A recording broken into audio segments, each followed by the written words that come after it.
suis un petit peu désolé de ceux qui sont encore dans le hall du début de cette table ronde. Nous avons donc plusieurs tables rondes cet après-midi. Chaque table ronde est prévue pour 45 minutes, mais bon, on a déjà pris 1 minute de retard.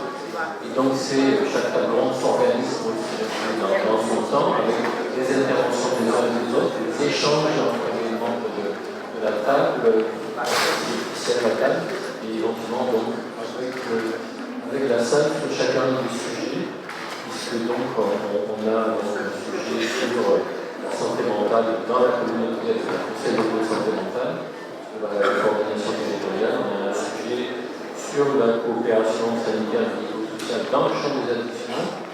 Et ensuite, donc, on aura donc, une table ronde sur l'handicap psychique et l'établissement.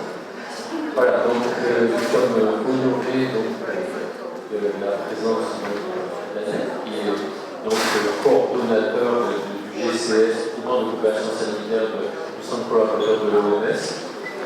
Il nous vient de Lille, dans les pays nordiques, on est très précis sur le temps, on nous excuse pour le relais. Donc maintenant, il a compris que c'était à partir de 13h30 et non pas à 13h30. Voilà, et donc, l'élu en charge du conseil local de santé mentale à Cap-Excellence et de bien d'autres choses dans ces différents mandats d'élus. Voilà, donc je vous laisse le micro et donc la parole pour 40 minutes.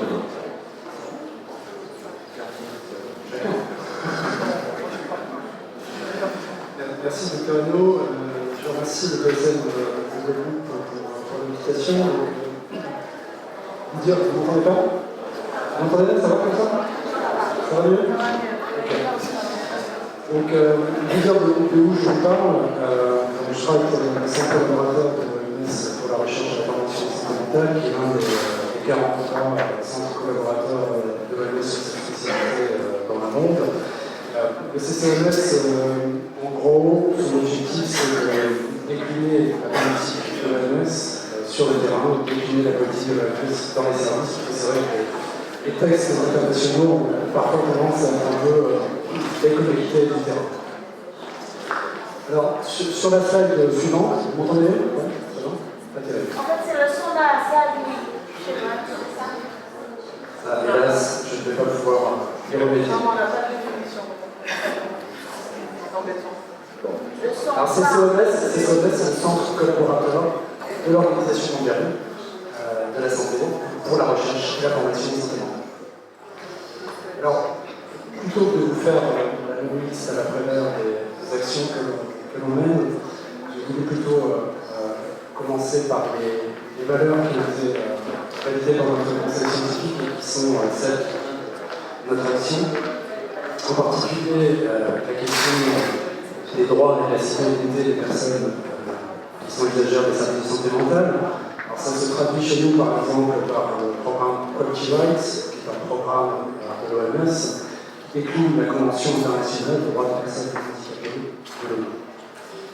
Deuxième sujet, la lutte contre la stigmatisation et la discrimination, ça a déjà été évoqué plusieurs fois aujourd'hui. Nous travaillons également beaucoup sur la participation effective des usagers et des aidants à la fois à l'amélioration des services, mais aussi à la recherche et à la formation. On travaille beaucoup sur la reconnaissance des savoirs expérientiels. Alors chez nous, ça se traduit par un programme qui porte sur les médiateurs de santé père. Les médiateurs de santé père, ce sont des personnes qui ont vécu le trouble psychique, qui sont formées, puis embauchées dans les services sanitaires, parfois médico-sociaux. On a aujourd'hui 170 médiateurs de santé père embauchés dans les services en France. Je pense que c'est un dispositif qui contribue à changer le regard sur la psychiatrie, changer le regard et la pensée aussi des soignants. Dernière valeur, promotion des services de santé mentale intégrés dans la cité. Et là, on va pouvoir faire un lien avec le sujet qui nous intéresse aujourd'hui, c'est-à-dire les conseils locaux de santé mentale. Pourquoi il y a un CCOMS à Lille? C'est justement parce qu'il y a une pratique clinique particulièrement intégrée dans la cité, dans un territoire de proximité. C'est pour ça que ça repère ce service, un service qui est lui-même basé sur un CSM qui existe depuis quasiment des années 70, donc il y a une certaine antériorité dans ce domaine. Alors, sur la slide suivante, j'ai voulu, avant d'entrer dans la présentation des CLSM, mettre quelques éléments sur la politique de l'OMS, parce qu'il y a beaucoup de publications de l'OMS sur la santé mentale, particulièrement depuis la crise du Covid. Mais j'aime bien cette diapositive-là, parce qu'elle permet de montrer un petit peu l'ampleur des transitions qui sont à donner, avec sur le premier axe, la valorisation de l'engagement, vous savez, finalement le renforcement des aptitudes individuelles et l'éducation à la santé. L'idée, c'est de développer une culture partagée sur la santé mentale. Sur le deuxième axe, repenser les environnements. Là, c'est un travail sur les déterminants sociaux de la santé mentale, sociaux et politiques. C'est pour ça que on dit que la question de la santé mentale, c'est aussi une question politique. C'est pour ça que dans les conseils locaux de santé mentale, il faut des élus locaux, parce que sinon, on ne peut pas travailler ces environnements et ces déterminants de la santé mentale. Troisième axe, c'est plutôt la réorganisation des services de santé, avec des services de santé davantage intégrés dans les milieux communautaires. Donc en fait, cette trajectoire de transformation, c'est surtout pour montrer finalement la nécessaire action transversale des différents acteurs. Ça a déjà été dit plusieurs fois depuis ce matin.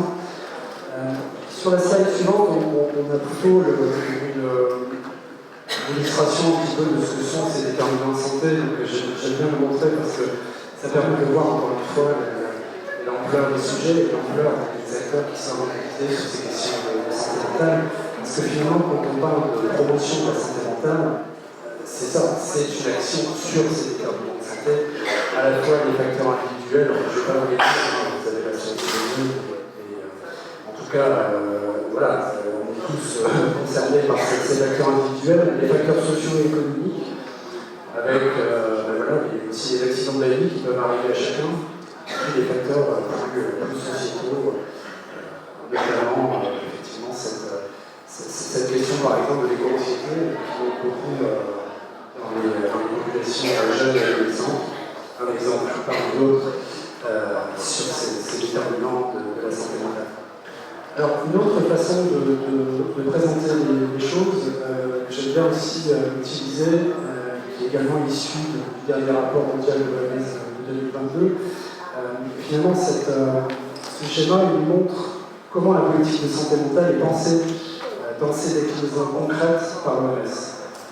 Notamment avec des actions centrées sur la santé mentale dans les soins de santé, à la fois les soins généraux et les soins spécialisés. Cancéro, diabéto.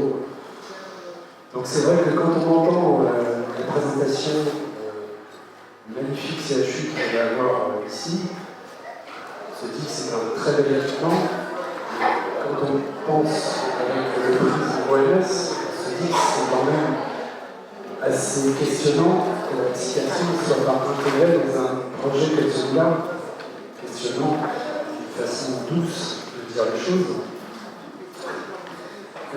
Le deuxième axe, c'est plutôt les actions au-delà de la santé dans les services sociaux, les prisons, le travail, l'école, et c'est plutôt la partie basse en orange.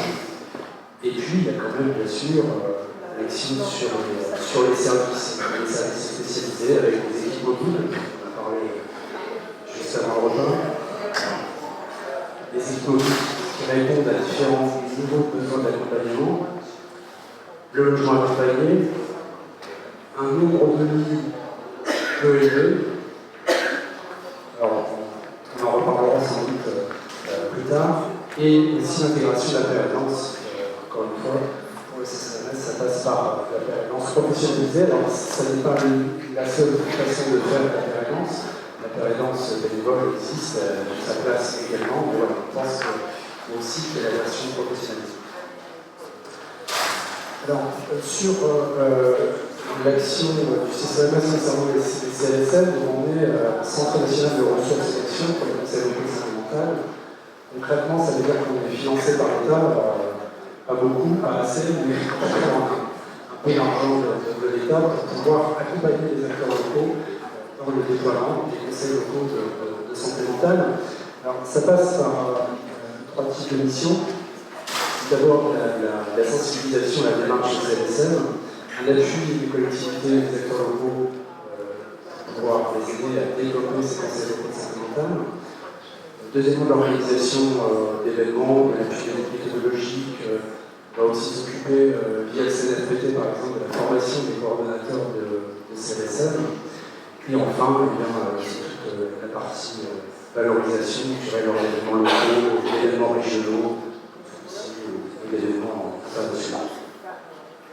Alors qu'est-ce qu'un CLSM?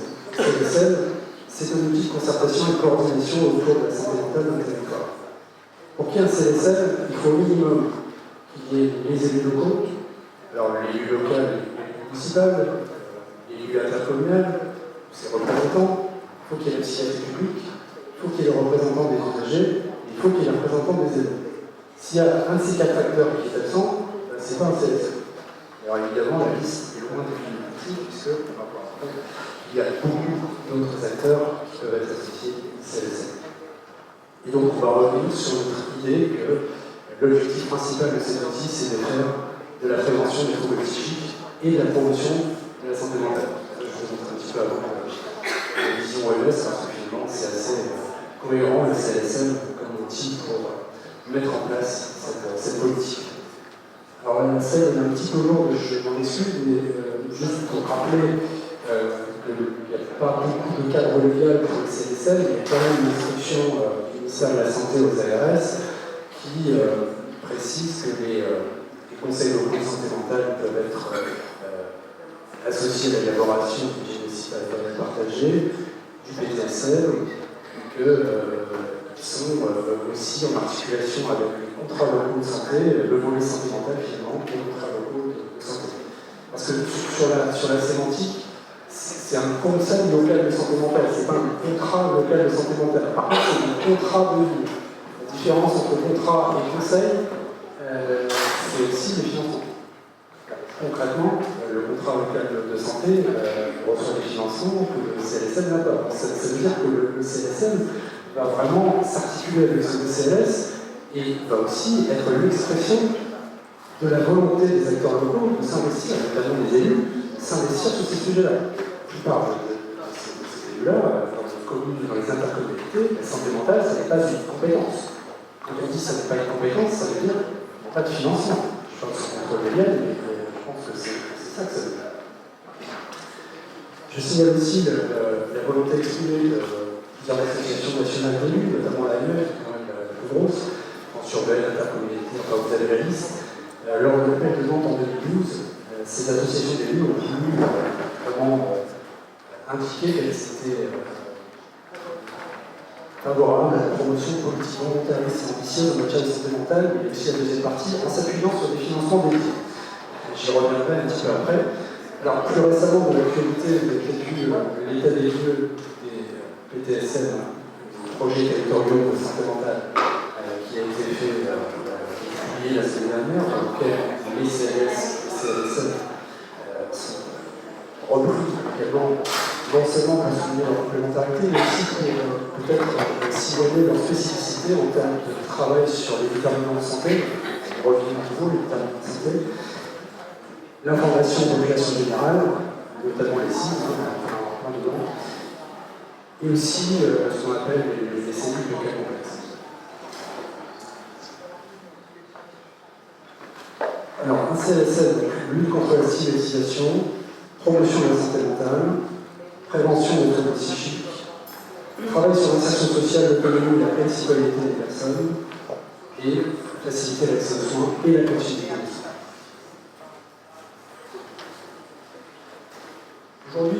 Aujourd'hui, on a en France 276 CLSM actifs. Vous voyez que ça a quand même bien augmenté depuis 2011.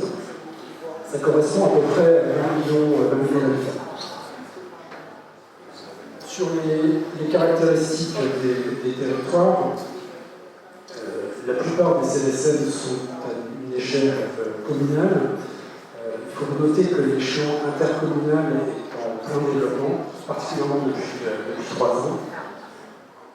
Voilà, donc c'est quand même surtout un outil communal. sur le profil des territoires. La slide suivante, merci. On a quand même un profil essentiellement urbain, ce qui s'explique aussi par l'histoire, parce que les conseils locaux de santé mentale, historiquement, relèvent de la politique de la ville. Donc les quartiers prioritaires de la politique de la ville. C'est ça qu'il y a quand même cette forte proportion aujourd'hui des territoires urbains pour les CLSM. Sur le financement, il n'y a pas trop de surprise, c'est essentiellement les collectivités locales et les ARS, un petit peu l'hôpital public. Voilà, je ne parle pas plus sur cette slide. Je vais juste vous montrer dans la slide suivante un petit peu comment ça peut fonctionner. C'est un modèle qu'on essaie de promouvoir avec un comité de pilotage qui va être présidé par l'élu et qui va donner les directions d'action, une assemblée plénière qui va se réunir une fois par an, et ensuite des groupes de travail. Et ce qui est intéressant sur cette slide, c'est que vous voyez un petit peu quelques exemples comme ça de groupes de travail, et puis surtout la largeur du prisme des invités autour de cette table du CLSM. Si on prend par exemple sur les situations complexes, la police municipale, le conseil général, la police nationale, les CLP, les CCAS, les DPH, etc. Voilà, ça montre un petit peu l'intérêt de ce tour de table.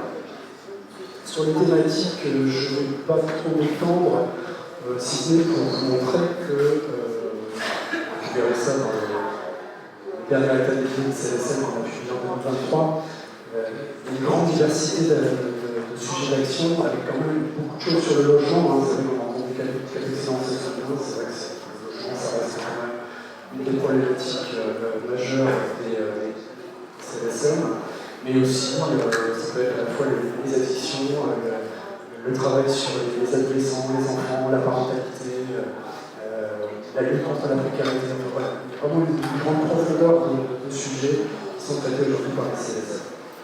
Sur la slide suivante, on a quelques exemples d'action, mais je ne vais pas forcément trop m'y attarder. Je pense que finalement, les meilleurs exemples que vous pouvez avoir, c'est les exemples que vous avez ici.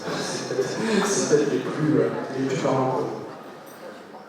Vous dire ensuite, je pense que vous l'avez certainement vu, on a pas mal d'annonces en ce moment de la part de notre Premier ministre, notamment cet appel à la généralisation des CLSM. On prend, bien sûr, on est très content d'avoir cet appel. C'est vrai que quand en même temps on a une réduction des dotations aux collectivités dans le PLFSS qui a été annoncé l'année dernière de 5 milliards d'euros, je ne suis pas très bon en mathématiques, mais je me dis, bon, il y aura certainement des solutions à inventer pour que ça puisse se faire. Vous signalez également qu'il y a un travail actuellement sur un cahier des charges national pour les conseils locaux parce que c'est vrai qu'il y a de grandes différences territoriales au niveau des ARS sur la manière dont l'accompagnement est fait pour le développement de ces conseils locaux de santé mentale. Et je voulais finir en vous annonçant, si vous ne le savez pas déjà, le prochain congrès de la Société française de santé publique, qui je trouve finalement résume bien un petit peu tout ce que j'ai essayé de vous dire, puisque il y aura à l'occasion de ce congrès les journées nationales des conseils locaux de santé mentale et la journée nationale du coordonnateur de conseils locaux de santé mentale, congrès qui aura pour thème la santé mentale publique. On parle souvent de santé mentale, on parle souvent de santé publique, on ne parle pas souvent, en tout cas en France, de santé mentale publique. On va avoir les plénières de ce congrès qui auront cette thématique, donc vous êtes toutes et tous invités à noter cette date sur vos agendas.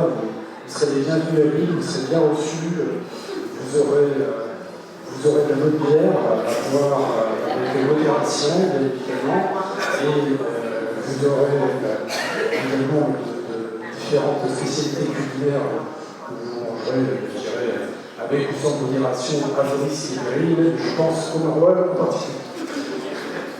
Voilà, c'était un peu tout ce que je voulais vous dire aujourd'hui. Je vous remercie.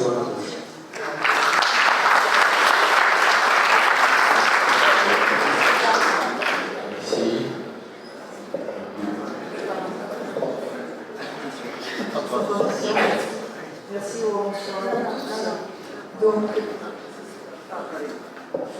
Maintenant, vous m'entendez mieux?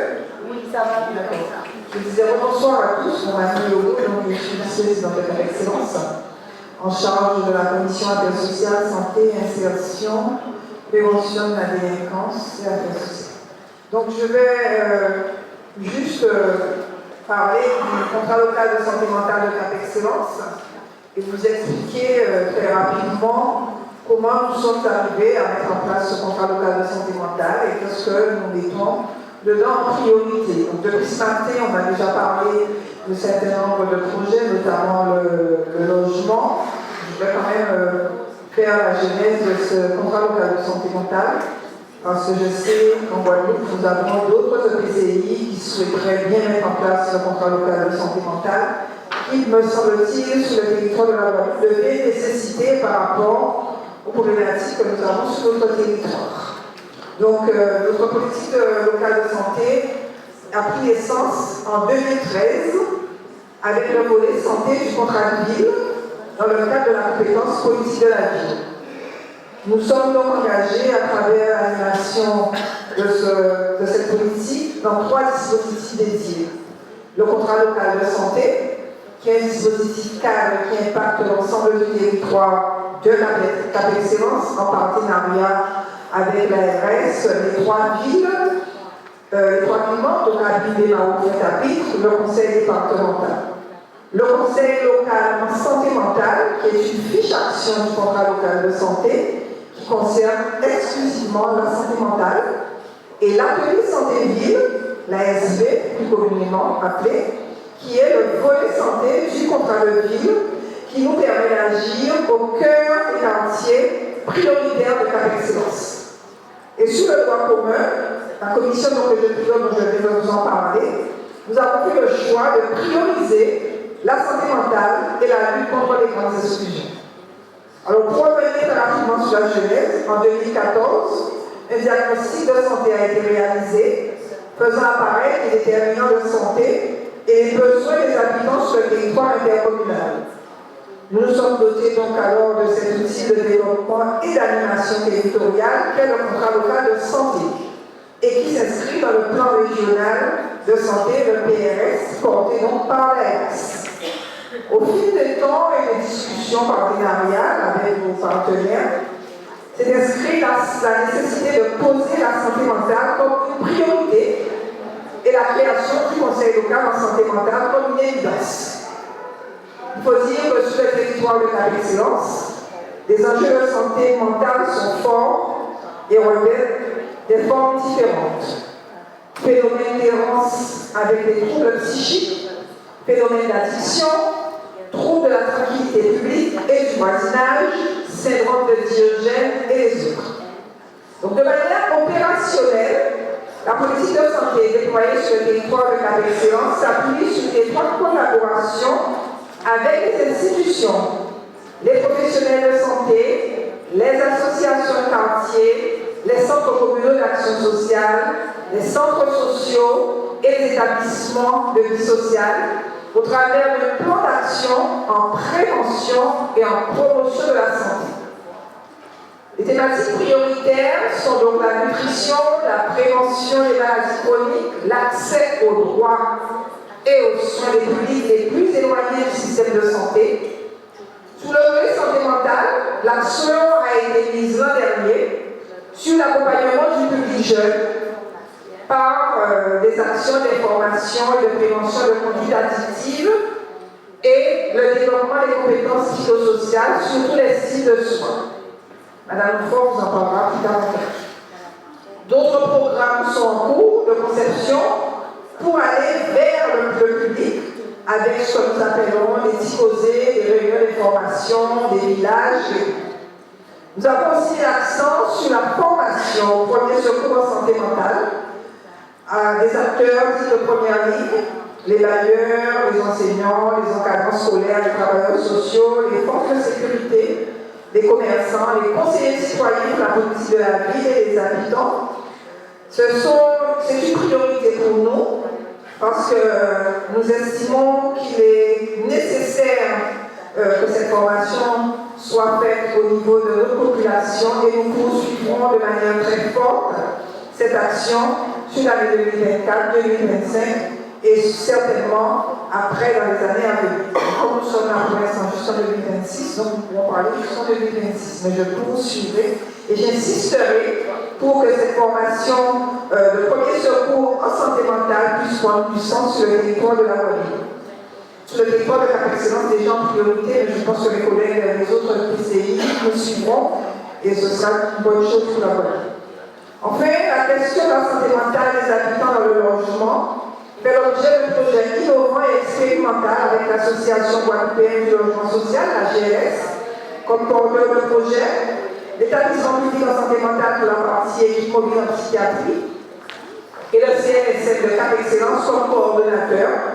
Ce projet devrait répondre à deux enjeux forts. Maintenir les personnes atteintes de troubles psychiques dans leur logement et insérer par le logement certains publics, notamment avec l'accès aux droits et aux soins. Pour l'heure, nous avançons avec les partenaires. Divers rencontres ont été initiées et nous allons bientôt statuer sur le projet définitif en comité de pilotage sur le volet administratif et financier. Ce matin, je suis arrivée certainement en retard, mais j'ai entendu dire à Monterrey qu'il y avait déjà un travail qui était effectué, notamment une charte. Je demanderai aux administratifs de Cap Excellence de se rapprocher de Monterrey pour que nous puissions nous appuyer sur cette charte pour avancer, puisque c'est la mutualisation et la connaissance et les expériences déjà mises en place qui nous permettront d'avancer sur les problématiques que nous connaissons sur notre territoire. Nous sommes dans la mutualisation, donc nous n'avons que souci là-dessus pour pouvoir rencontrer assez rapidement Monterrey pour pouvoir poursuivre ce travail qui est indispensable pour nos territoires. Je vous remercie.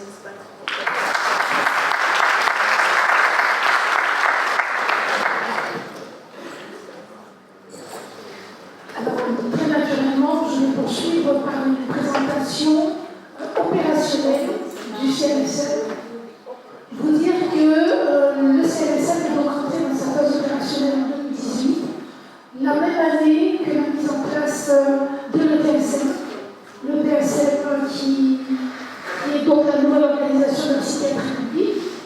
Donc la même année, nous avons émergé ensemble, travaillé ensemble depuis dans une étroite collaboration. Au niveau du CNSM, conformément à l'illustration qui vous a été faite par M. Danet, le CNSM constitue effectivement le comité de pilotage où tout se décide, où les grandes directions sont posées, présentées à l'Assemblée plénière, et puis ensuite, tout au long de l'année, à travers des groupes de travail thématiques, nous déclinons les directions qui ont été posées. Le CNSM de Cap Excellence, c'est 5 instances de travail thématiques, une transversale qui est le pivot, si vous voulez, c'est l'axe communication et information dédié à la promotion vraiment de la santé mentale et de la déstigmatisation du trouble psychique. Je veux vous preuve notre forte implication dans le cadre des CIS chaque année à travailler en étroite collaboration avec le PSM et les partenaires usagers, familles, autour de ce programme de formation en santé mentale. D'autres axes, l'axe enfant, où nous nous intéressons avec les services de pédopsychiatrie, les acteurs de la petite enfance, les acteurs de l'éducation nationale, à travailler et donc à déployer des actions vraiment en direction de ce public-ci. Nous bénéficions d'un très fort accompagnement tant en soutien financier de l'ARS, mais de promotion santé Guadeloupe autour de toutes les actions que nous portons. Par exemple, nous avons un projet autour du développement des compétences psychosociales en direction des jeunes, qui a commencé l'an dernier en direction d'un public âgé de 11 à 15 ans, qui a porté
l'axe adolescent, où nous avons travaillé l'an dernier et nous continuons sur la thématique de l'addiction.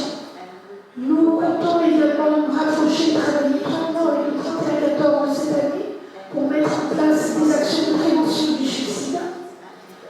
Voir que nous sensibiliser en premier lieu les professionnels, mais également les jeunes à cette problématique. Nous avons également l'axe personnes âgées, où nous accompagnons les CCAS et les associations de personnes âgées autour d'actions de sensibilisation et comment pouvoir accompagner les aidants à mieux appréhender le vieillissement, mais également des troubles psychiques qui parfois viennent s'additionner.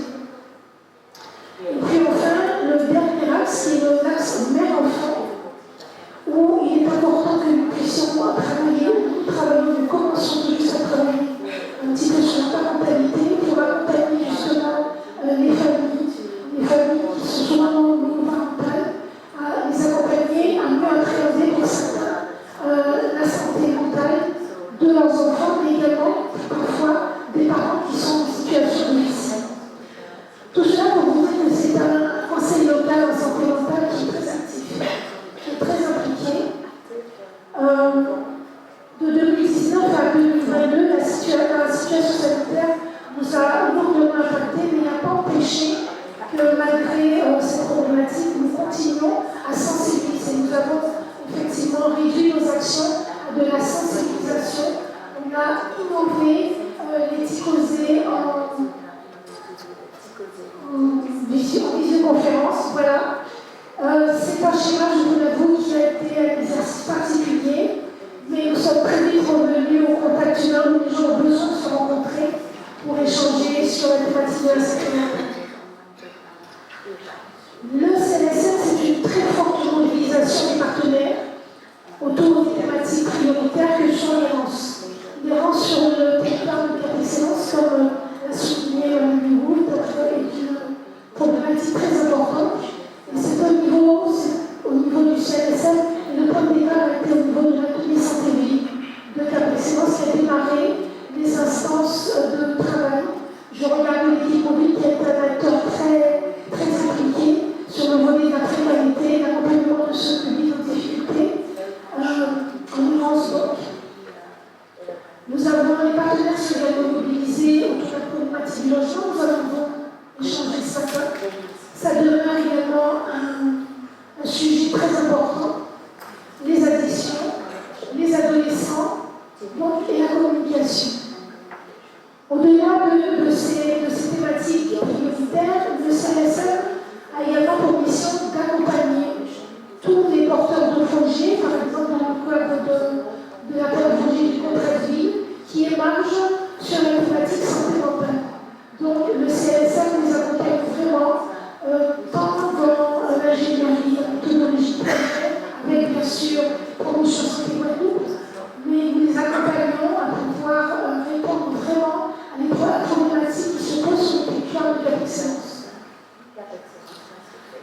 Vous dire enfin les objectifs que nous nous sommes fixés, qui sont nombreux, qui est avant tout de favoriser l'interconnaissance des acteurs. Donc, beaucoup de nos réunions sont axées à permettre de faire en sorte que les partenaires se connaissent, se reconnaissent et travaillent ensemble. Nous travaillons à un guide qui est réactualisé très régulièrement de bonnes pratiques pour la prise en charge des personnes en situation d'errance et d'itinérance. Nous participons à la mise en œuvre du PTSM, du projet territorial en santé mentale. On multiplie les échanges entre professionnels, pas que ce soit sur une sensibilisation, mais de l'information, tout simplement. Nous allons beaucoup et de plus en plus en proximité sur des formats Ticosés en direction des habitants, mais des associations, des centres sociaux, des établissements d'animation à la vie sociale. C'est vous dire que nous multiplions autant que de besoin les temps d'échange avec le public, les habitants et les professionnels qui le souhaitent. Enfin, le CLSM permet également de croiser nos regards, nos expériences régulièrement, puis de participer donc aussi, comme nous le faisons cette année. Nous travaillons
local de santé mentale de Cap Excellence existe depuis plusieurs années, est très actif, c'est un très bel outil dynamique.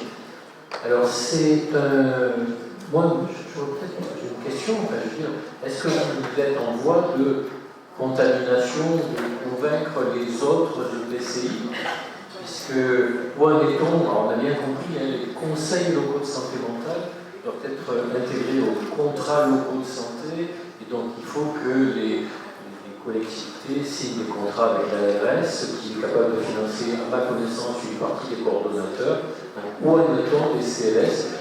Puisque j'avais essayé de contact avec Saint-Martin, où il y avait une volonté de mettre en place, des contacts avec certains EPCI de la Guadeloupe, du Caraïbes. Où en est-on ailleurs? Est-ce que c'est un outil qui est en cours de développement et de multiplication? Oui.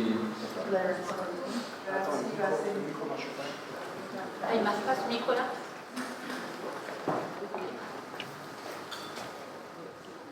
Oui, bonsoir à tous. Je suis Madame Sylvia Saint-Nicole, je suis vice-présidente de la communauté d'agglomération Riviera-du-Levant. Donc, depuis quelques jours, nous sommes en pourparlers avec le CNSM pour pouvoir mettre en place l'équivalent sur notre territoire, c'est-à-dire de Beausier à la Désirade, parce que nous sommes justement contraints à un certain nombre de personnes atteintes, hein, on ne va pas se le cacher. Mais la journée d'aujourd'hui, effectivement, nous donne raison vraiment qu'il faut absolument qu'on mette en place ce dispositif également pour nous. Donc nous prendrons la tâche, bien sûr, de l'expérience que vit déjà Cap Excellence avec sa présidente Madame Guilbault, de façon à vraiment axer notre démarche sur la mise en place de ce CLSM qui vraiment aura toute sa raison d'être également d'exister sur notre territoire. Donc les enjeux, on les a bien compris. Il faut absolument qu'on puisse mettre en place ce dispositif. C'est vraiment important pour notre territoire. Donc nous sommes en pourparlers et je pense que d'ici probablement le début de l'année, on va vraiment concrétiser. Voilà.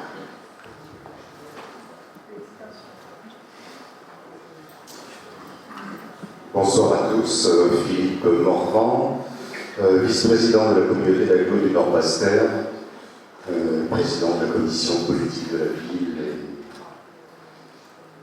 Donc, oui, comme vient de le dire ma collègue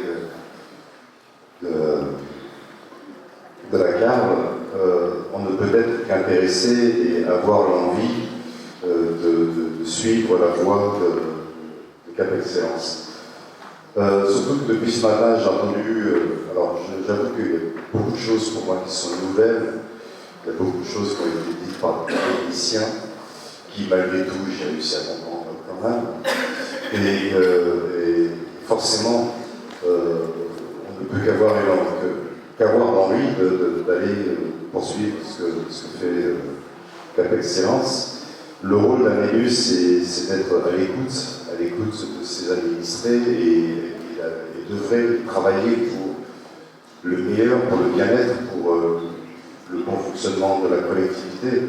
Et ce matin, j'ai entendu non seulement nos administrés, mais j'ai entendu aussi les professionnels du secteur qui sont aussi nos administrés et pour lesquels nous devons aussi travailler et améliorer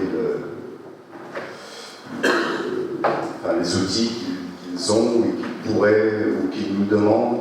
Je pense qu'il y a encore un gros travail à faire, donc on prendra la tâche, on se rapprochera de Cap Excellence et je pense que le CLSM de Nord-Bastère va naître dans les prochains mois.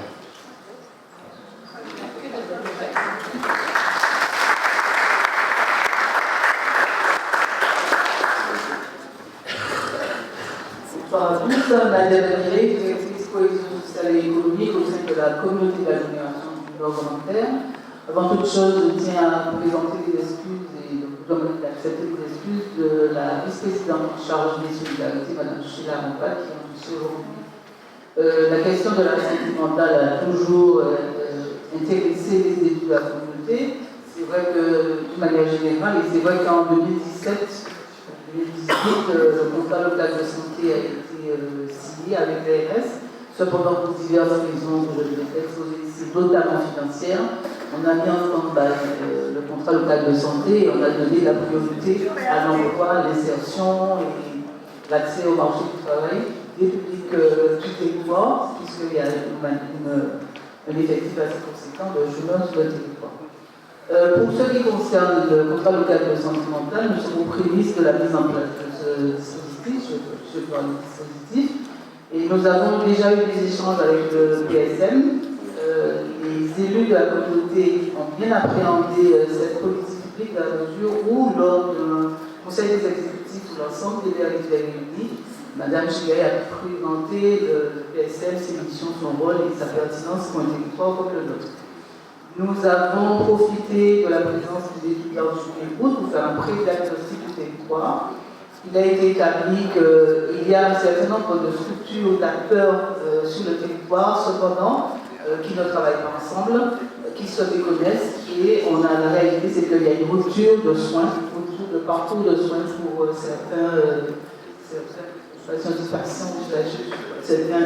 usagers.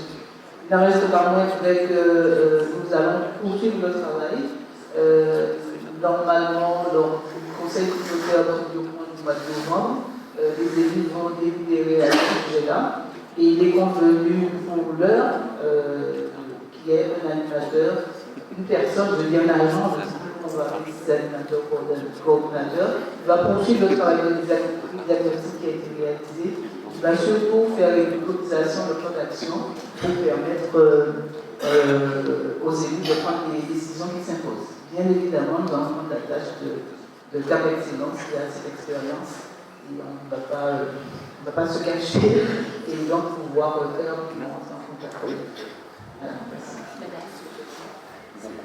Bonjour, je suis Marie Pietru, éducatrice spécialisée. Vous avez parlé des partenaires que vous aviez. Et en fait, j'ai une question. Vous avez parlé des adolescents, mais est-ce que vous travaillez en partenariat ou est-ce que vous avez comme partenaire les jeunes qui bénéficient de la protection de l'enfance, en fait? Oui, alors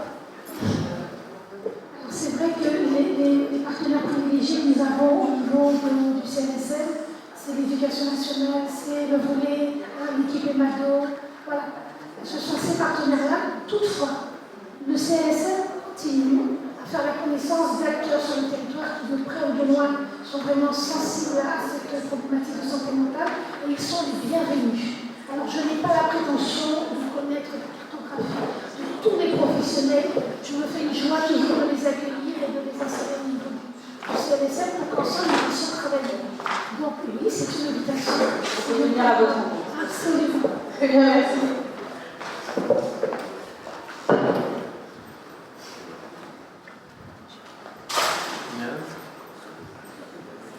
Je suis très heureux d'avoir participé à cette table ronde, de vous avoir entendu, de constater qu'il y a une véritable pépinière de CNSM en Guadeloupe qui vont fleurir, grandir, porter des fruits.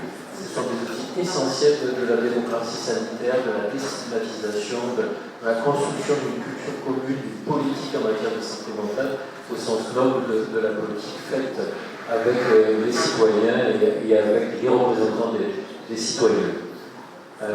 Donc merci à vous à la table et merci à tous les élus dans la salle qui nous ont informés de leur engagement et vraiment donc effectivement Cap Excellence pourra partager son expérience et puis un centre de ressources au centre collaborateur MS qui reste à disposition et qui a une super boîte à outils et après chaque CNSM se saisit de sa dynamique, de sa politique, de sa réflexion, de ses groupes de travail. Et derrière, il y a quand même donc la santé mentale qui pourra progresser en Guadeloupe. Merci à vous. Lapsus révélateur, centre de ressources santé mentale. Et les centres de ressources Lapsus révélateur. Lapsus révélateur. Voilà, c'est terrible. Lapsus révélateur. Ok. Je vous remercie.